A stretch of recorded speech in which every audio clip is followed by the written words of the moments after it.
Hello, this is the Farm RPG podcast with your host, Bhelogan. Just a quick heads up, over the last couple of weeks, Auggie and I have done several player interviews that we'd like to get released as soon as possible.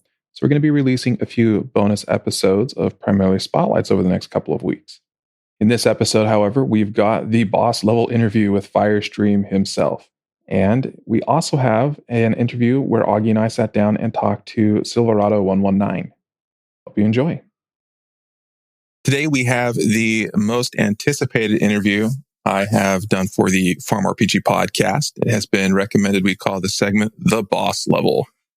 I'm your host, Bhelogan, and with me today is the man, the myth, the legend, Firestream. Hey, how's it going? Hey, fantastic. I am so glad you made some time in your busy schedule to hop on and record with us today.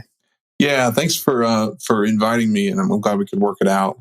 So I'm not going to ask you our standard questionnaire. A lot of the questions kind of don't apply directly, so we tweak them a little bit. But we're going to start with some common themes. And I wanted to ask, where did the name Firestream first come from? And we also see the name Magic and Wires, and how do those relate? Yeah, that's a good question. It's a little bit confusing to people. I understand that. But basically, Firestream was the name of a website that I built a long, long time ago. I actually wanted to go by the name Firestar. And back in the early 2000s, the firestar.com and even firestar.net were taken. I'm not even sure what they were for anymore. So I put some other words together, and Firestream sounded just about as good. So I registered the domain, built this website. It was actually a music website, specifically for Christian metal, which is very niche stuff. But especially in the early 2000s, there was kind of a lot of bands in that scene. And so, I put together this fairly niche website, but it had, 50 or 60,000 people on it at its peak. And it was a pretty nice little place to hang out and just talk about these bands. And even some of the bands would come and join the site and hang out. And it was really a cool time. And so, around 2007, I sort of was done with all that. And so I took the name and kind of made it my own username kind of going forward. So I used Firestream for all the years since then as my name.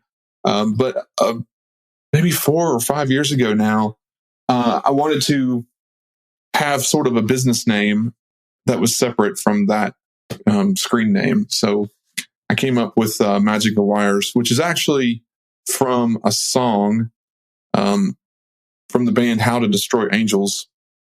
So it's not, entirely unique, but I liked the ring of it. So I took that name, and I could kind of use it interchangeably with Firestream here and there. But, my business name is now called Magic and Wires. So I'm trying to put everything I do under that name. But when you see, Firestream, then that's me, more of a personal account. And that's kind of the short history of both of those names. Got some fun history as well on some of your first projects.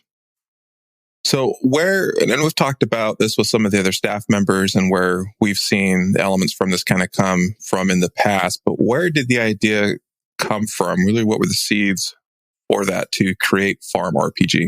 That's a good pun you just did there. What are the seeds that brought it about? I didn't even realize it. Yeah. Yeah.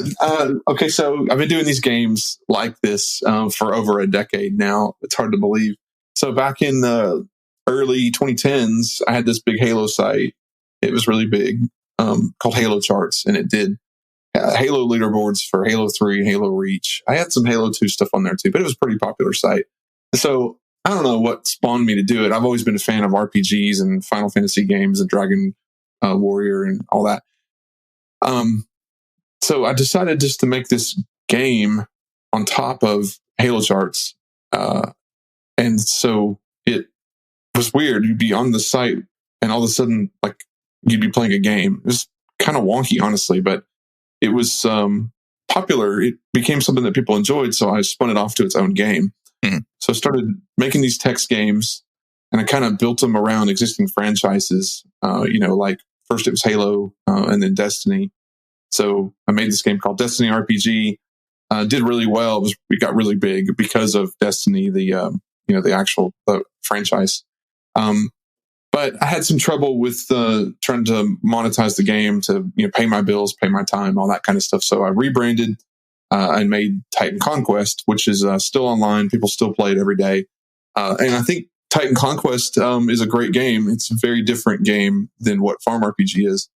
So after working on Titan Conquest for a couple of years, especially if you add the time that I worked on the game when it was called Destiny RPG, I had built a pretty solid foundation for a game. And I've always enjoyed farming games, more in the vein of like Harvest Moon. Stardew Valley is just a fantastic game.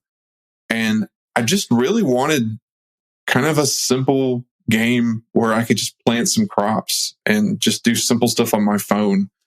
And I've tried a few other ones that are on mobile, and they're okay, but they're super monetized. They're just full of ads and full of transactions. Please buy this, please buy this. And I understand. I mean, developers want to put this stuff out there, and it's free to play, so they've got to make their money too. I totally get that.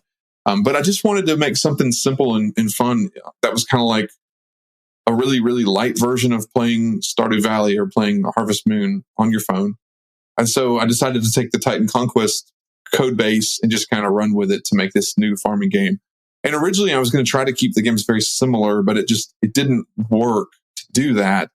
And so I had this thing I was building in Titan Conquest that was it was going to be a new addition to Titan Conquest, and it never really fit right because you ran these buildings and it would produce things for you, but the scaling didn't make sense really on any level, and so I broke it off, and it became what is now the crop system and the building system in Farm RPG. So I had kind of maybe subconsciously been building this farm game without even realizing it. So I really decided to dive all into this and move forward with this farm game. And the other problem was, what did I want to call it? And so I tried naming the game with some kind of fantasy name or coming up with some random word that would maybe represent what it was trying to be, and nothing sounded right. And so just out of sheer luck, I went and was trying to register a domain, and I typed in Farm RPG, and it was available. So I was just like, shoot, I'll just get that. I mean, it's very generic, it's very broad, but it tells exactly what I'm trying to make. At least in my opinion, it does. So I got the domain, and I had the game pieces, and I just sort of kind of glued it all together and threw it out there, and been working on it ever since. It's really blown up quite a bit, I think, from your initial expectations too, right? Yeah, it's a lot busier and more active. I would say it's as active, if not slightly more active than Destiny RPG was, but it's probably growing faster still. Yeah, it's been pretty impressive to watch. So you mentioned a little bit your first online games and websites you did, but where did you start making computer games? Yeah, the very first one I would say game-wise was Halo Sphere, which was the game on top of Halo Charts. I did 2 versions of that game. Really fun games. I was trying to sort of emulate playing Halo in a text format. And so, you would run these battles. It was very grindy, but you would sit there and play matchmaking battles in your browser, and it would sort of just give you the outcome of the game on your screen. So even if you even used all the same maps that were in Halo and a lot of the assets and stuff from it. That was probably the very first one that I did in terms of a web game. I've done a couple sort of standalone things that never really got anywhere. I actually tried to use RPG Maker to make a Halo themed RPG. It didn't work out very well though. So that was the very first one. I think I've done 6 or 7 of these now. I actually wrote a Patreon post about them all. And they actually, a lot of them share the code from all these years. And eventually I need to get around to making an entirely new framework, just because this one is a little bit aged now. There's probably a few functions that are, a decade old. So But anyway, I'm just kind of rambling on. You can cut all that out. No, we want to hear it. Okay. So for you, what has been the most rewarding part about being the developer of Farm RPG? I get a lot of excitement out of seeing people get excited about things, if that makes sense. So I like to tinker with ideas, and I like to try to make something that is actually fun to do. And so when I succeed in that and I can see other people saying, man, this is great, I really enjoy this, or I like having these goals to complete, that's very fulfilling. And I've always just been a fan of making something that other people find enjoyment in. And I really have also enjoyed seeing the community come together, just how we've got a lot of really standout people in a really non-toxic group, which is nice and semi-rare, especially in gaming communities. And I think we're doing a really good job of keeping it that way. The staff is a big reason for that too. So yeah, I guess I'll just like seeing people enjoy and use whatever it is I'm making, if it's a website or a web game. That's definitely the best part of it all. So the flip side of that, what's the most challenging part? There's different challenges. There's definitely challenges that I never expected. Right now, the most difficult part is probably balancing everything I'm trying to add to the game. So this was actually brought up to me not long ago, but last year I was able to build the game pretty fast. I had a lot of things worked out and I put in really quickly. And sometimes those things would actually mess up other parts of the game or unbalance the state of things. And so as the game has grown and there's 30 things to do versus 10 things to do, now if I put something in and it's wrong, it could unbalance a different portion of the game. So, that's a really big challenge, just trying to keep everything balanced. I also say planning is a big challenge too. I never imagined how important it would be to plan everything going forward. So there's a lot more time spent just thinking about what should happen versus actually making it happen. So it becomes more complicated the more systems you have in place. And so 6 months ago, we didn't have the community center. We didn't have all these quests and things like that. So, I have to think about what the community center is doing in terms of where the game is at this moment or where the game is in 2 weeks from now. So if that makes sense, that's kind of why updates tend to be a little less frequent than they were a year ago. I still think I'm churning out updates pretty rapidly, especially with a lot of quality of life and click reducing type things. And I'm also just trying to make the UI better. There's just, of course, there's just parts of it that are clunky. And so I'm trying to improve that too. So the other challenge is also load and optimizations. Now, when I first started this, I assumed that maybe, 300 or 400 people a day would be playing it. I never really thought it would even reach 1,000 people a day. And now we're at around 10,000 people a day. And so when you got 10,000 people a day doing something on your server, unoptimized portions of the game can really rear their head and really show where you messed up or where you didn't consider something. So lag is a big problem. And I know it's something that we've been facing pretty much since October of last year. And I've managed to fix a lot of it, but it's definitely a challenge. And it's definitely something that takes away from building new features when I have to, go in and say, well, why is this slow all of a sudden? Oh, okay. Because 10,000 people did something I didn't expect. And that's really, really hard to get right the first time. So that's probably the main challenges I face every week. You described the changing complexity and how the systems interact. And we definitely see that where you'll throw something out. Like the other day, it was being able to pull bottles out of the wine cellar. And then we're like, well, we could do that, but then you're going to proc this other bottle warmer perk. Yes. Right. And things that you would not have thought of. Yeah, that's exactly right. And honestly, it's really helpful to bounce these things off of people like you and some of the other staff who play a lot. Because even though I'm, in the code and working on these things constantly, I don't always remember every single thing that is in the game that's in place, especially when it comes to stuff that's really down in the weeds. So it's another case of, okay, I need to make this change, but really and truly, I need to make sure that that's not going to really screw something else up. It sounds kind of like you're playing a game of Jenga, right? At the start, it's easy to pull out bricks and move them and put them on top. And that's the further you go, the more complicated it is, right? Yeah, that's a great way to describe it. So when it does come time for updates, how much of what you do is geared towards trying to follow the roadmap that's up there versus just, I had this great idea, I want to go do it now? Yeah, that's probably about a 50-50 thing for me.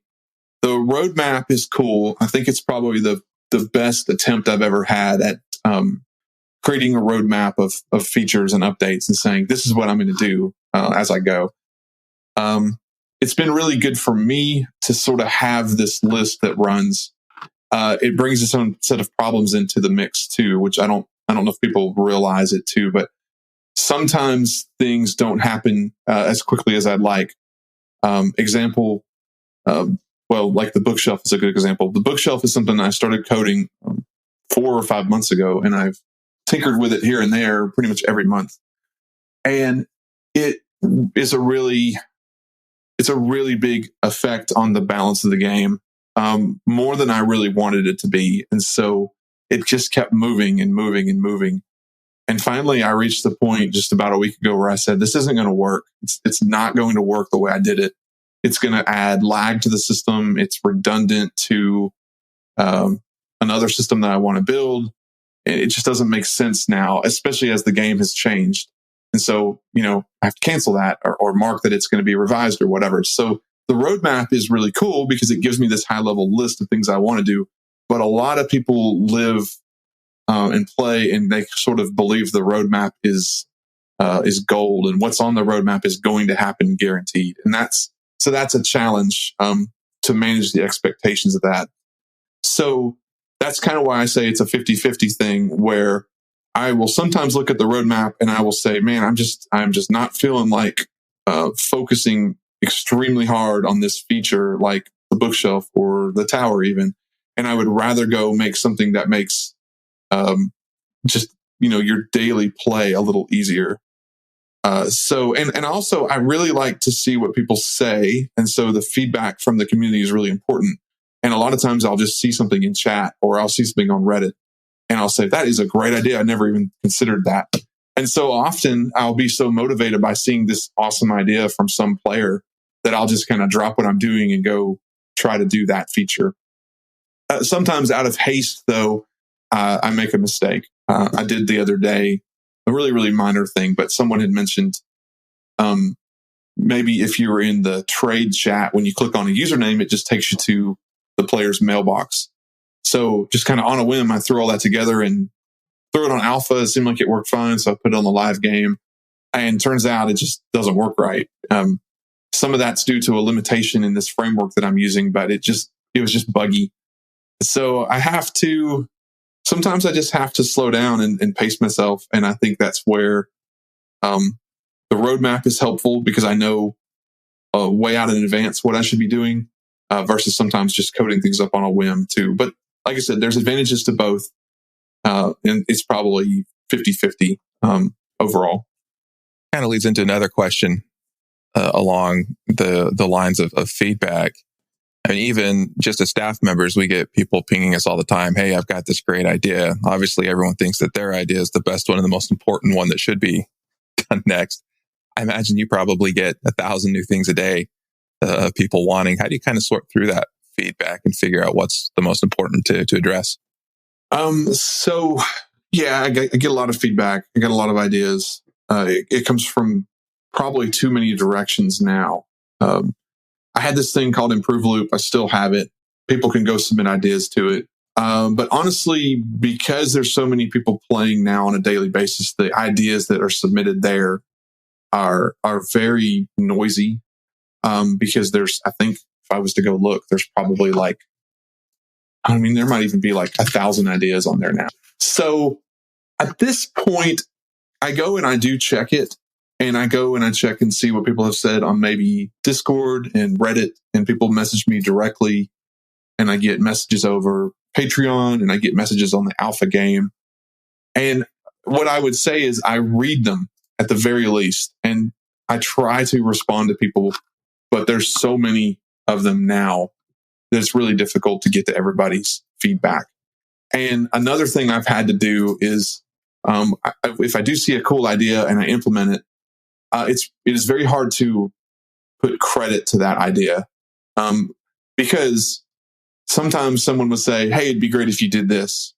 And so if I said, "Thanks for the idea, so and so," well, someone else might have actually made the same suggestion to me a month ago, and I just missed it.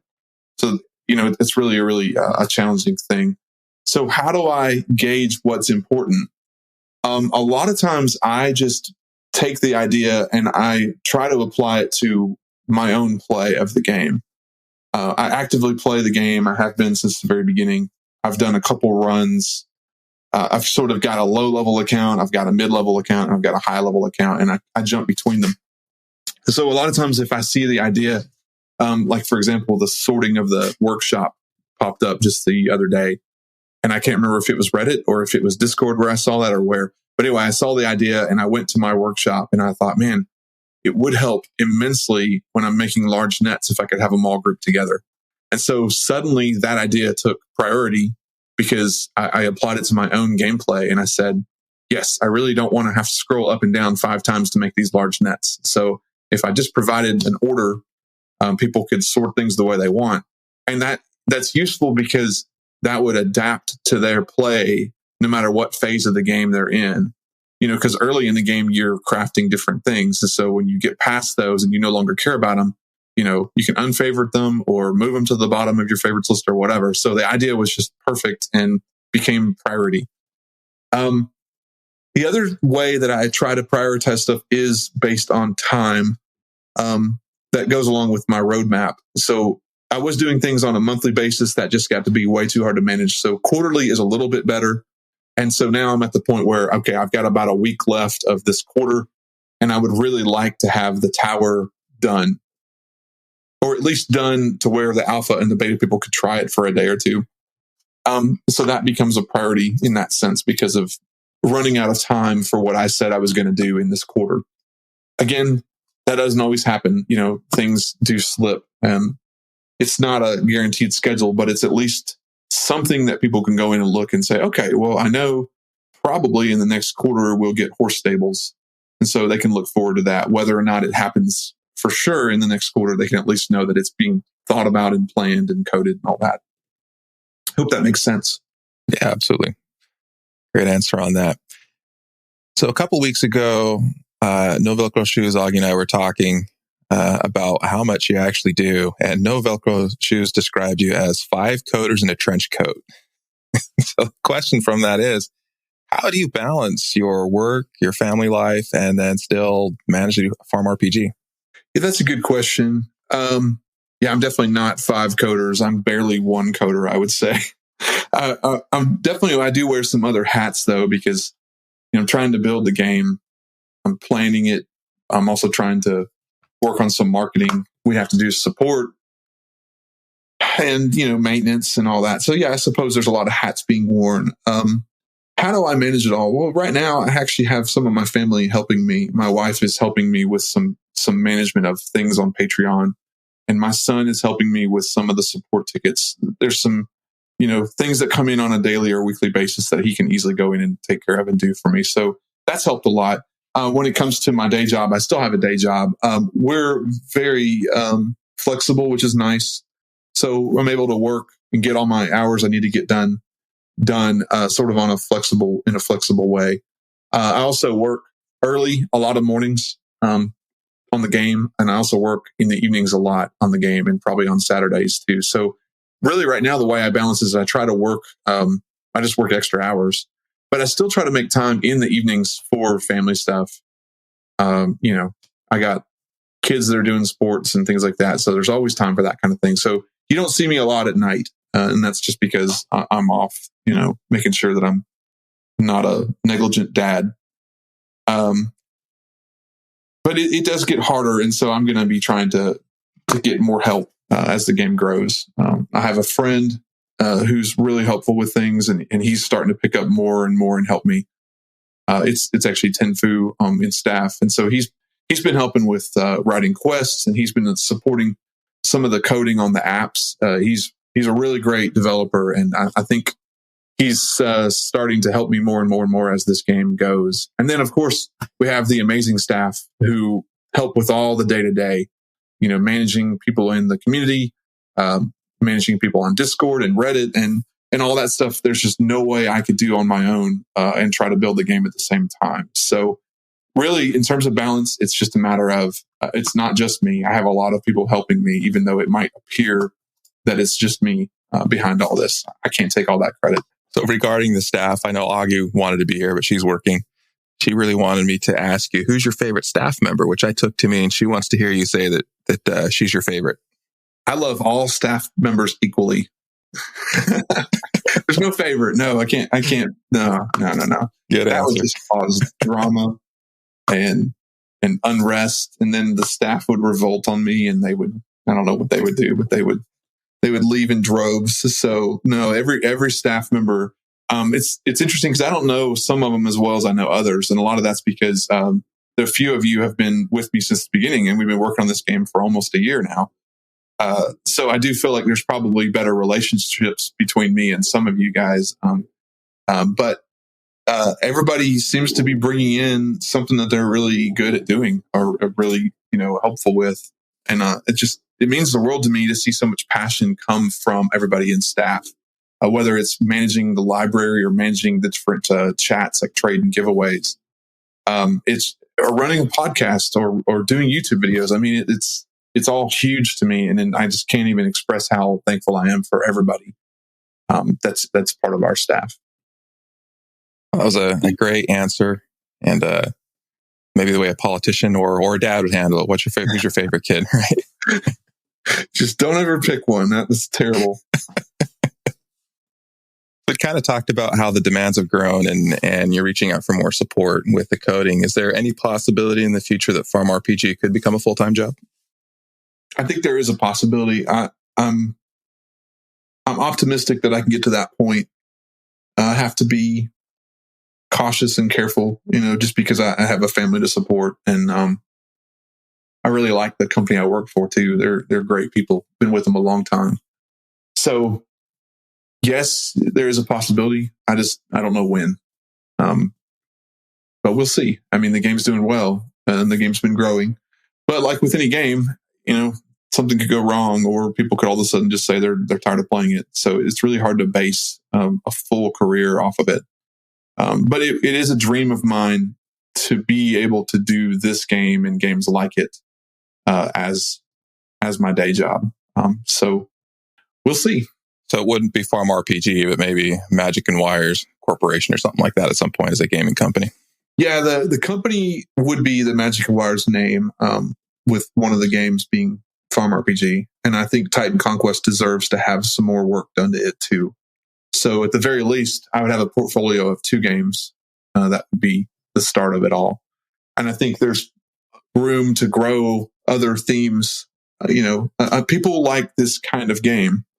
I don't know if there's nostalgia to it or simplicity to it or what, but there's a lot of ideas that could be built, whether it's in a farming game or a space Greek mythology game, or even if we branched out and did other games that were in different themes. It could be pirates or space or I don't know.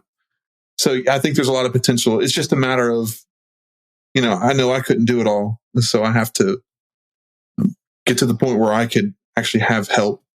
And it has to be the right people, because it has to be someone who's passionate about these games and making them. I don't feel like just any old developer is the right fit to come on and build something. I think they have to have a love for games like this. Because I really think there's sort of if you're not passionate about what you're doing and you're just writing code for the heck of it, I don't think you're going to do the best job. So knowing what you know now, having been through all of this, if you were going to do something different with Farm RPG, what would that be? Oh, that's a good question. So I think there's a couple things I would have done differently. And I may eventually do that or revise it. But I made the game really clickish to start. And I say clickish, a lot of clicking involved. And I think a lot of that was because of Titan Conquest. It's very much a clicky, grindy game. So I think I would have, looking back, preferred to have tried to do some of the quality of life, click reducing things in the very beginning. Because I think that's what people want. I think people don't want to click as much as we have you clicking. And it's getting better. It's especially better than it was even just a month ago. Because, you wanted to go add 100 pigs to your pig pen. You have to click 100 times, a month ago, at least you did. And so now you can do it in roughly 2 clicks. So that's great. But I wish I had had the notion to do all that in the very beginning. I also think I'm pretty happy with the systems, the skills, except fishing. Fishing has just been a point of contention from the very beginning. Turns out it's really hard to write a compelling fishing game. So if you have a fishing game that's not Farm RPG that you really like, you need to go tell the developer good job, because it's not easy to come up with something that's fun when it comes to fishing, at least in my experience now. I think I would probably redo fishing completely if I had the time to do it. But it is functional the way it is. It's working. And there are people who like it, and there are people who despise it. And I'd love to reduce the pain there down the road, and maybe I can. Let's see the other side of it. I think there's not a whole lot else I would probably change from what we've done so far. But that's probably all I've got. From a big picture point of view, what's kind of your future goals for Farm RPG? Future goals. Well, there's the stuff on the roadmap. There's a lot of cool systems that I think would be fun to build. So there's more though too. So of course there's more buildings and more systems and skills and stuff to do, but I think there's a lot of potential for much more of a community driven game. Like, we're kind of just scratching the surface on some of that.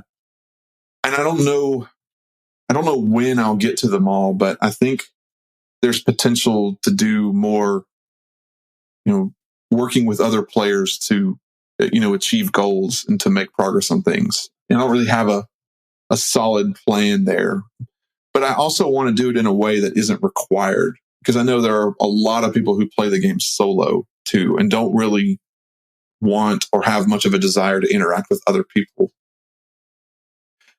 So that's not the best answer in the world, but I think there's just a lot more fun to be had with more of these systems.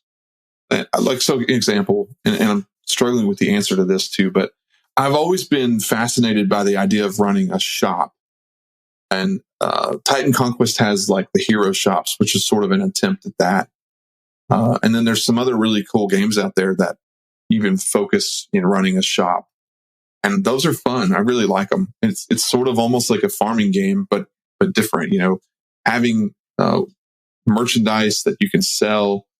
I really think that would be fun to allow people at the very end of the game to sort of start their own tavern. That's where I've got this tavern system on the Quarter 2 and Beyond list.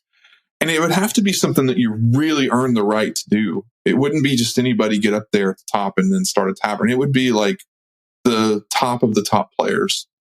And then the taverns that were started by these top players would be, browsable by other players in the game. And that's where this ties into cooking. So I think cooking will be difficult to do. And I think cooking could lead to meals and things like that you could sell in your tavern. And then other players who join the game could come in and buy food from you. And this food would essentially give you a boost to power up. Whether it's just 30 minutes of extra silver or 30 minutes of extra XP or 30 minutes of finding an item that was hard to find. And that's kind of why Bookshelf is being revised, because Bookshelf is sort of redundant with this thinking. So that's where there's a lot more potential for, player to player systems. And I think that's where the game could go. The other side of it is I've thought about maybe, like I said, I want this to be solo playable too. I don't know where it goes. Maybe there's a second version of the game that's much more focused on player with player interaction, or maybe not. I don't know. So that's a really broad answer to say. I think there's a lot of ideas that could help you work with other players to do some really cool stuff. Sounds like fun. When you talked about the fun idea of running a shop, it just reminded me of my favorite part of Dragon Warrior 4, where you play Talon in the early game, and you're a merchant, and people come in and want to buy and sell weapons and armor, and you haggle with them on price, right? Yeah, I mean, and if you think about it, we've got the foundations for all that here. I mean, stuff that's not even on the roadmap. Like, I always sort of dreamed of maybe you're building all these swords and swords and shields and crossbows and all this stuff. Well, it's not a crossbow; it's just a regular bow. But anyway, like maybe there's kingdoms that need to buy the stuff from you to give it to their armies to go do things. I mean, that's kind of the fun thing about this game, is there's really endless possibilities of where it could go. I mean, it could go from hey, I started a farm, to now I'm arming full armies from other kingdoms to go do things, or sending people on voyages, or who knows what. And so it's a lot of fun to sort of sit there and dream about what it could be doing a year from now. And I don't know fully what we will be doing, but I think some of the things, if not most of the things on the roadmap, will happen. But I think other stuff will pop in as we go too. So the last question today might be the most difficult one. If you couldn't cheer for Alabama, who would be your favorite college football team?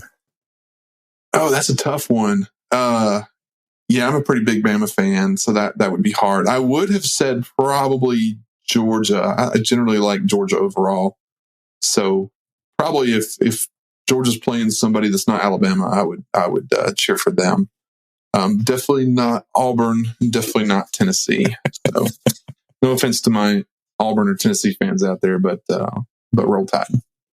Awesome. Well, thank you again, Firestream, for taking some time to come on and chat with us. I know it's been a lot of fun, and everyone was looking forward to hearing from you. Hey, yeah, thanks. I'm really honored to be able to be part of this and watch it grow as you've been working on it too. So thanks for putting it together. Thanks for organizing it, and just for everything you're doing with it. It's just fantastic.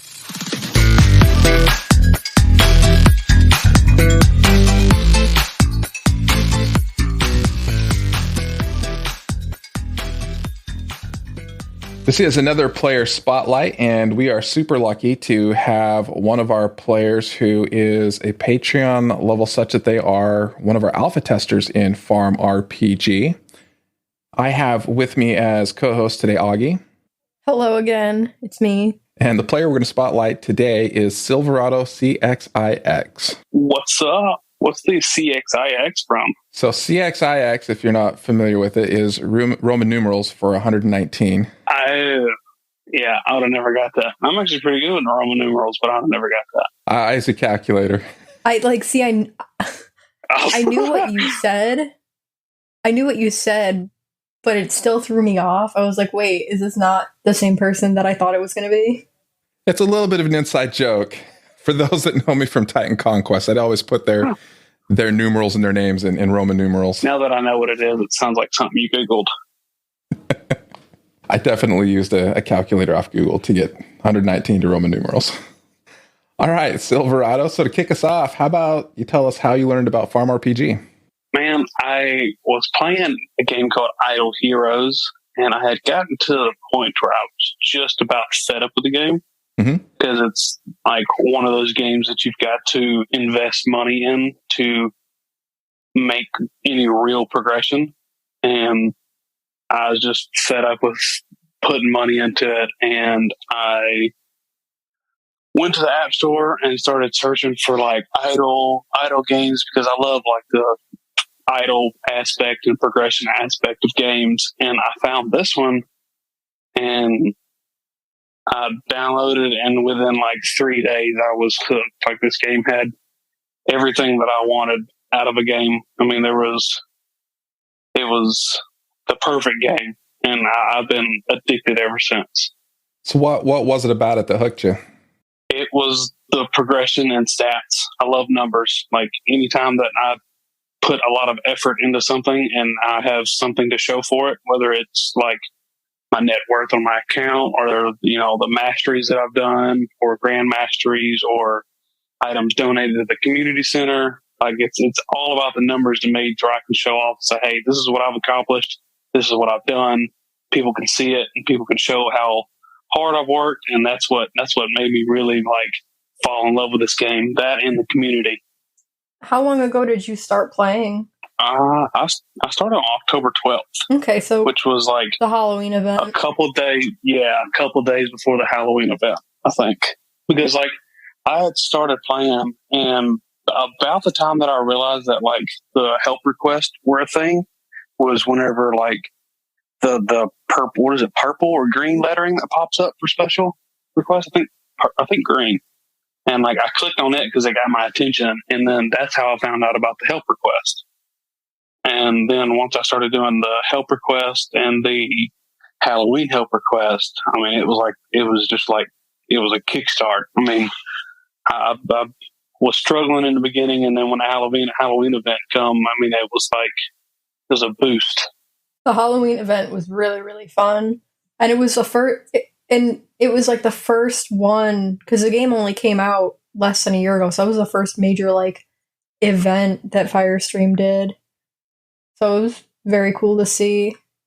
I remember getting like, I think it was like, I completed like one quest, and like it gave me a treat bag, and I remember that it gave me like the lollipops and the candy corn, and like first thing I did, like I rushed to the store and like sold all of it, and then went and threw in like tons and tons of money into Sawmill, and I sold all of my candy. And then like the next day it come out with a quest and it needed like tons of candy, and I was like, oh my God, like there's no way I'll ever get that candy. And like I spent hours and hours and hours trying to get candy to be able to catch back up for those quests. Yeah, well, I remember like for the standard candy, so many people sold the candy before they got access to the area that Firestream had to change the contents of one of the treat bags and make it giveable because people just kept selling their candy. That was rough.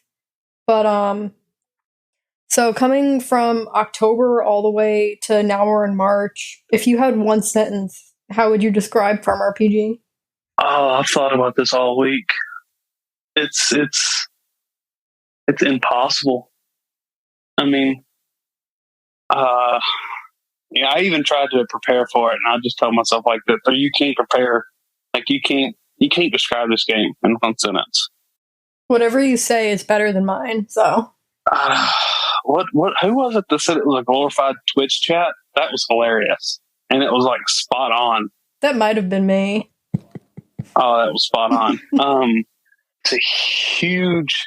Only thing I could describe it as a huge multiverse gaming community, because I mean it is a huge community all in one, but there are different communities inside the community. I mean, it's right. Yeah, I would say in one sentence, it is a multiverse gaming community for a single player game. Yeah, for a single player game with many games in it. Cool. I'll take it. At some point, you can try to bargain. How about you give me a paragraph? Yeah. I'll bribe you under the table to give me a paragraph instead of a sentence.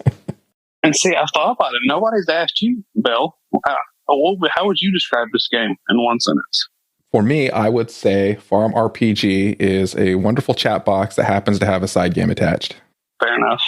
Yeah. That is fair enough. I said the same thing about Titan Conquest as well. So I've had that definition for a little while. So Silverado, when I hear Silverado, the only thing I really think of is the model of truck. Yep. If you can tell us where your username came from. It came from the truck. Yes, I knew it. When I turned 16. Yeah, when I turned 16, me and my dad went and bought my first vehicle, which was a Silverado. Mm-hmm. And of me and my dad, I grew up always being in cars. Me and my dad would go to car shows and stuff like that. And so I grew up knowing about engines and cars, and I was just huge gearhead, I guess. And me and my dad spent a good couple of months tearing the engine down and souping it up, and so it becomes something special to me because me and my dad spent a lot of time on it. And the 119 comes from, we went to the racetrack, and the guy who was getting me prepared to race asked me if I wanted a certain number, because whenever you go to the racetrack, they give you a certain number to be able to give, it's like a name, I guess, but they do numbers. Right. As to be able to determine which vehicle was who. And I told him, I was like, I didn't have a number. I was like, you just pick one. And he picked 119, and it kind of just stuck. Every time I've gone back now, ever since, it's just, I've used the same number, and it kind of just stuck with me. I like the ring of it, and that's what I've used ever since.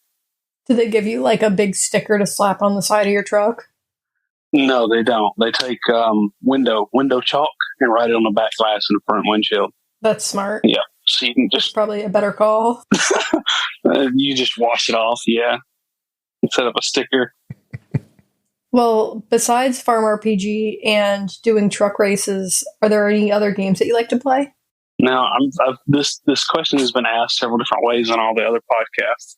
And board games, like in person, Monopoly, 100%. I'm pretty good at Monopoly. But video game wise, I play on PC a lot. Here lately, I've been playing New World, which is the new Amazon game that come out. Ooh. Yeah, I play just about anything other than sport games. I'm not really into sport games. Never was good at them. Yeah, I feel like they're the same game every year with a different roster. Right. See, I grew up in the era of where like multiplayer was like the big thing. So like I grew up in like, the first ever like online Xbox game or online console I ever got was Xbox 360. And so like I started out in like the Halo 3 days. And so whenever I became big into video games, it was all online with friends and kind of somewhat community based. So I never really played other than like PlayStation 1, PlayStation 2. Like I never played and got into video games until I was able to play with other people. So it kind of goes back to me saying what me falling in love with this game was the community base, is because I've always been used to that, and that's always what I've been drawn towards. Yeah, I mean, just easily getting to talk to people about what you're doing in the game it's so convenient. Right. And like I would have never thought back whenever I downloaded this game that I'd be sitting 5 months later talking to two people on a podcast about this game that I spend hours and hours on every day. Where you just click and farm and fish. But I mean, I feel like it's so much more than that. Oh, it is. Whenever I first started playing it, whenever I didn't know about the chat and whenever I didn't know about the community, like to me, it was just clicking, collecting, and growing my stats. And then once I found out about the community, it was like the game would like flip flop, like turned upside down for me. But in a good way. Oh yeah, 100%. Yeah.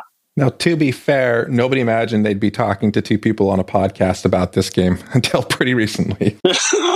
That is a very good point. I'm completely with you on the sports games. The one exception to that I really liked in the 90s, NBA Jam, where you could make your own character. So I always made a guy that was as tall as could be and put all his stats in three-point shooting and blocking, and then gave him the clown head and named him Chili. And all you do is run down and shoot a three-point shot every time and then block the ball on the other end over and over and over. That was my one foray into sports games. I wasn't around in the 90s, so that's before me. Yeah, I think the only sports game that I can think of that I've like willingly attempted was Mario Tennis on the Nintendo Switch. And I even bought those stupid little like tennis rackets that you put the Joy-Con in. Well, no. And it was difficult. It was really hard. I lost so bad I sold the game. Now, does the Wii Sports count then? Oh, well, if that counts, that's a whole nother story. Right, that's what I'm saying. Because, you're talking about bowling and baseball and tennis. I mean, That was the thing for a long time. Yeah, see me in Wii bowling. Yeah. If you consider that sports games, then I guess I went through a stage. But if that's the case, everybody did, I would think. All right. Yeah, bring back Wii Sports. I've still got a Wii. I don't know if it works. I have no clue where it's at. Somewhere. I doubt it's worth any money. It's not. It's not. Yeah. Thank you. If you have Wii Sports, the game, it's probably worth more than the actual Wii. Crushing dreams. I was going to fund my kids' colleges on selling my Wii. I guess not now. I guess my kids won't go to college because of you. Probably not. Thanks, Nintendo. Yeah, thanks. All right. Well, in addition to learning that your kids will never get to go to college now, thanks to Nintendo, what's one thing you wish that the farm RPG community knew?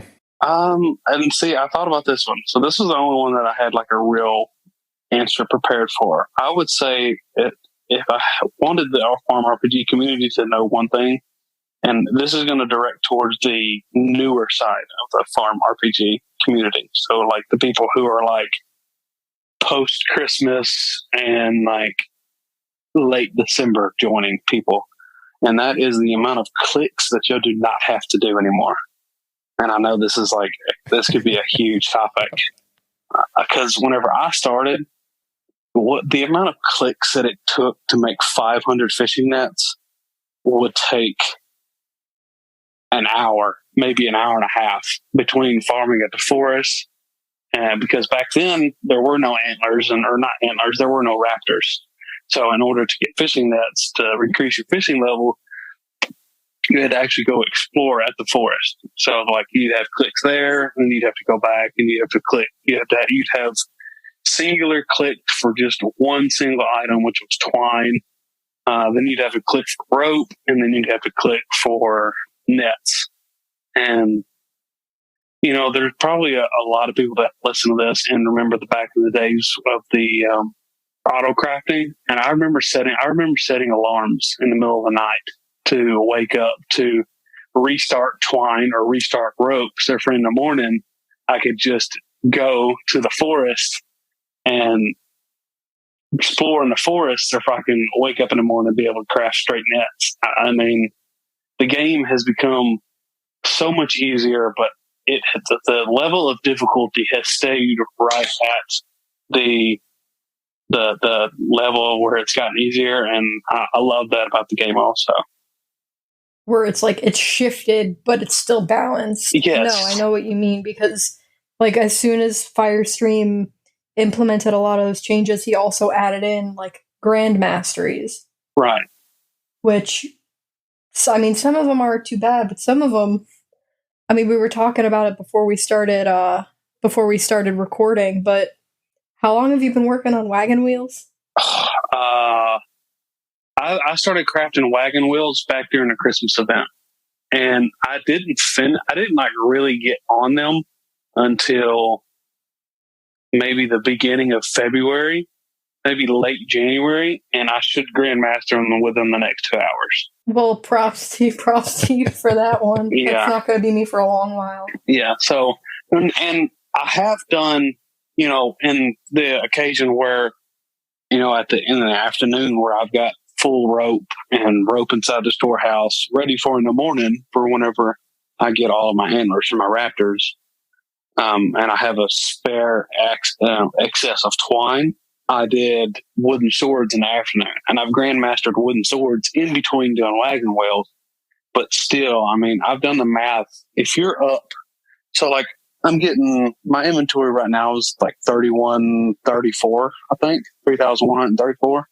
And I've done the math. And if I'm up for like 14 hours of the day, it's like, I've done the math. It's like 360 something Wagon Wheels every hour.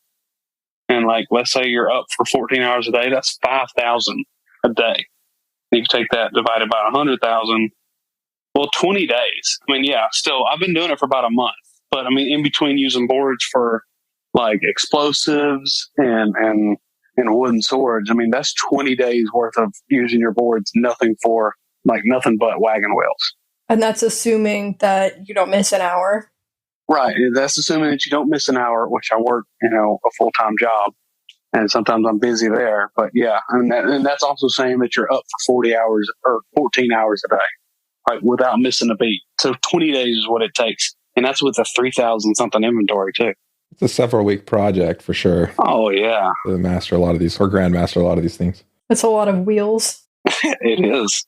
What's this description? Whenever I saw Wagon Wheels for the first time, so I'm from the South, so like Darius Rucker has a song that's called Wagon Wheel, and in the description it says "Rock Me, Mama," and that's part of his song. And I found that hilarious when I first saw it for the first time. See, I live in the South, but I'm not from here. I'm from New England. Yeah, and I know that song from, I think it was like my 10th grade PE class. We had to do country line dancing as a unit. What? And like that was the song. It was like that one and like two other ones. What? So we had to. It was very weird. It was very strange. Nobody liked it. I've lived down here my whole life and I've never heard of that. Yeah, it was a bad time for everybody. Well, But I think it was like a core curriculum requirement right. for that. I don't know why. I don't know who had that idea, but it was a bad one. Yeah, that's horrible. It doesn't sound fun. It sounds like torture. Yeah, it was pretty bad. Well, I guess since I don't want to talk about country line dancing anymore, let's move on to the next question. Tell us an interesting fact about yourself. Yeah, this one, I haven't really thought of anything. I'm not all that interesting. Like I spend most of my time during the day playing this farm game. I mean, is that interesting? It could be. Make it interesting. I don't. This isn't something interesting about me. But where I'm from, we tend to eat chili with cinnamon rolls. How about Ooh. That is different. Yeah. that? It Yeah. is different. Where I'm from, What's in the chili? no, like that's it. Like instead of saltine crackers, we eat cinnamon rolls, and that's not like something that like I've come up with. That's like I grew up in middle school and then elementary. My school served us chili and cinnamon rolls on the side. Huh. What state are you in? Arkansas. All right. I figured it was in that general area. Yep. Somewhere between Augie and me, for sure. Yep. Somewhere. So it's not something necessarily interesting about me, but it is something. Well, I mean, I suppose it is because I've been here my whole life. You've eaten that and I haven't. Therefore, it's interesting about you. There you go. Easy peasy. Easy peasy. Lemon squeezy. Now we know. Now we know. Now you know. And knowing is half the battle. I don't think I'll try it though. Oh, you've got to. It's like a. So you know how like they have like whenever you eat sushi, the little pink flower looking thing that they give you. It's supposed to be a palate cleanser. I don't know what it's called. I just use water. Okay, well, when you don't want to use water, you can whenever you eat sushi, if you eat one of those pink things, it'll like clear out the taste in your mouth. So for the first, whenever you eat sushi again, it's like tasting it for the first time. Well, see, It's called ginger. I just Googled it. ginger? Yeah, apparently. I can't have seafood because it makes me sick. I don't know. But I'll mess up some ginger sauce with my like hibachi steak. Well, the cinnamon roll is supposed to be like a palate cleanser. So like every time you take a bite of the cinnamon roll, it'll take away the chili effect. And then whenever you go to eat the chili again, it's like tasting it for the first time. It's like the first bite all over again. That's what it's supposed to be. But what if I just want the cinnamon roll? What if I don't want the chili? Well, I see no wrong. I see no wrong in eating just the cinnamon roll. Then I'll have like the middle part of the cinnamon roll, and then y'all can use like the outside part for the chili. I think that's a good deal. I don't agree with that. Yeah, but you have all the chili. We'll have to negotiate that bargain. We'll have to spin the wheel for it. Yes, spin the wheel. Spin the wheel. Firestream. How many times have you? Firestream. Yeah. How many times have you spun the wheel? I just looked at mine this morning and thought it was pretty ridiculous. What's yours? Before I say 842. 993. I'm about to open some more chests once I craft these rings though and get it up to 1,000. I usually spin it 50 times and I'm done. Well, see, I have I have plenty of chests, but I don't want to avoid all my rings. So it's a struggle. Right. Which, see, today I've opened up 60 chests in total. I think I've opened like 20, but I also like, I just like I get a lot of them from pets. Like whichever pet brings them just kind of really comes in clutch. Right. Was it brown bear? It might be. I just like, it hurts my heart to avoid all the jade that I avoid. Oh yeah, I've given up on jade charms. I mastered them. I'll never grandmaster them. I hated mastering them. I'll never grandmaster jade. I'm almost halfway there. I'm grandmastering jade. Jade charms. Jade charm, yeah. Oh no. I'm at like I think I'm around 44 at the time of recording. Yeah, I'm at 10,457 and 58,000 jade. Oh my god. Yeah, no, absolutely not. Yeah, that sounds more like my numbers in the same way. It's like no more pendants, just the jade. It's getting sold. But man, I've got rookie numbers on that wheel spin. I'm only at about 350, somewhere in that range. Mm. You got to spin the wheel. Spin the wheel. I have a really good recording of one of our other mods yelling, "Spin the wheel," though, that you're going to hear in next week's podcast. Cool. Oh my god. Another thing I Are you going to put that remix in it that you did? No, but some of the audio in that remix is in the podcast. You should just make that be the new intro. Do it. Yeah, so all right. I'll explain that one to Silverado in a minute.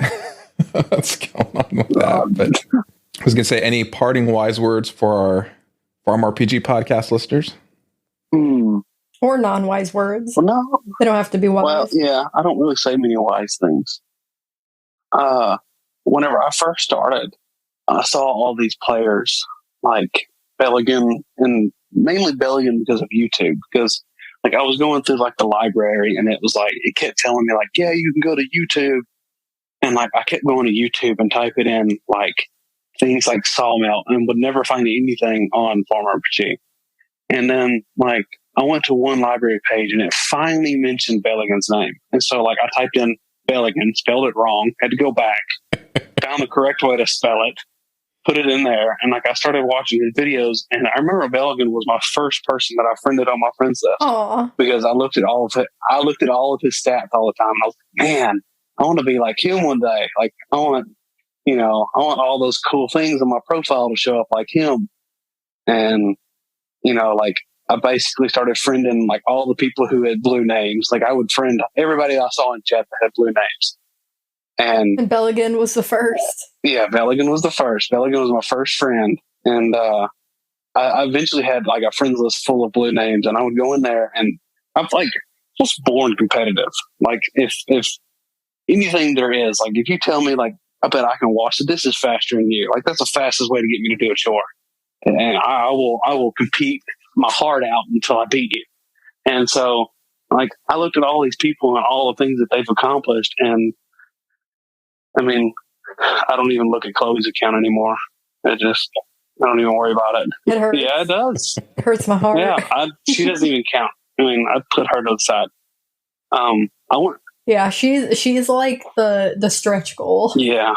So, but like 2 weeks ago, I heard about a group of people who were going for masteries.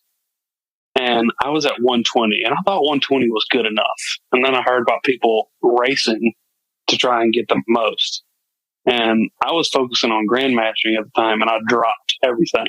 Like I stopped grandmastering, I stopped using my nets in large islands, and went strictly for mastering things. And I went from 120 masteries to 150 in a span of like a week and a half, 2 weeks to try and catch up. That's impressive. Like, because that 140 to 150 jump is like very painful. Oh, I remember one day, like I spread it out. So like I did it evenly. And one day I went from 144 to 148 in one day. That's insane. And I was giant squid was, I hate giant squid. They're the worst. Yeah, see, I still don't have that one done, but I was one of the lucky 10 that was able to do snowman. So that kind of like helped me a little bit. Yeah. See, I could have done snowman, but I had all of my other skills at 99, but my farming. And like I did the math on growing beets or sunflowers. I don't know if beets was out by then, but I was alpha, so I was getting 5 grape juice a day. And I did the math on the XP, or someone in spoilers chat did the math for me, and they told me that it would take like 23 days to get to 99 farming. And I was like, I'm not waiting 23 days to get my blue name. Like I've worked this hard and come this far. I'm not waiting.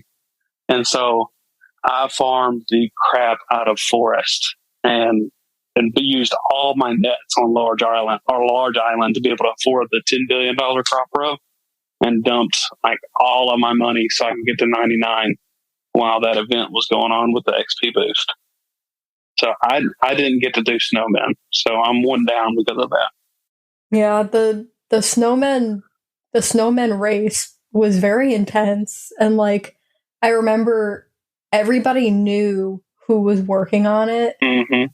and I could probably name at least five of the ones that actually did it. I remember Band Yellow was going for it, and he put in like chat. I was up at like 2:00 in the morning playing it, and he put in chat. He was like, "I'm buying snowballs for like OJ," and like he put out like a ridiculous price. And like I had like a 2,000 something inventory, and I sold him all of my snowballs that day or that night. And like it was like twice the price that it was going for. And I think that I was the one that gave him enough snowballs to finish, because he was like on the edge, like on the verge of getting it, and he just didn't want to wait anymore. Yeah, I'm trying to remember, because it was, I mean, thanks to that, I have so much, like my yarn is at like 20K. Just from pretty much mostly from that, and like green scarves are mastered. Yeah. And I mean, I'm glad that Firestream kept some of those items around, but like, I'm not even going to look at growing pine trees for Grandmastery for a long time, because I grew so many in such a short period of time. Yeah, I was using all my grape juice on pine trees, which really hurt for a long time. Yeah, well, I was using it on that, and then immediately after is when Jill's corn jail started, and I was using grape juice on that. No. I didn't care. No, you weren't. I needed it done. I needed to get it over with. Oh, that's all. See, like, for me, it's always, like, the quest is, like, the top priority over mastery, because I don't want to look at help needed and see 1. I don't want it. Anyways. Yeah, a little sidetrack. That's all right. No problem. Well, let's you can save it for another episode. We would love to do an item mastery roundtable at some point, I think. Yes. Dig into the details of that. But for now, we'll say thank you, Silverado119, so much for coming on and talking with us a little bit and letting the community get to know you better. No, thank you. It has been an absolute pleasure. I've had tons of fun.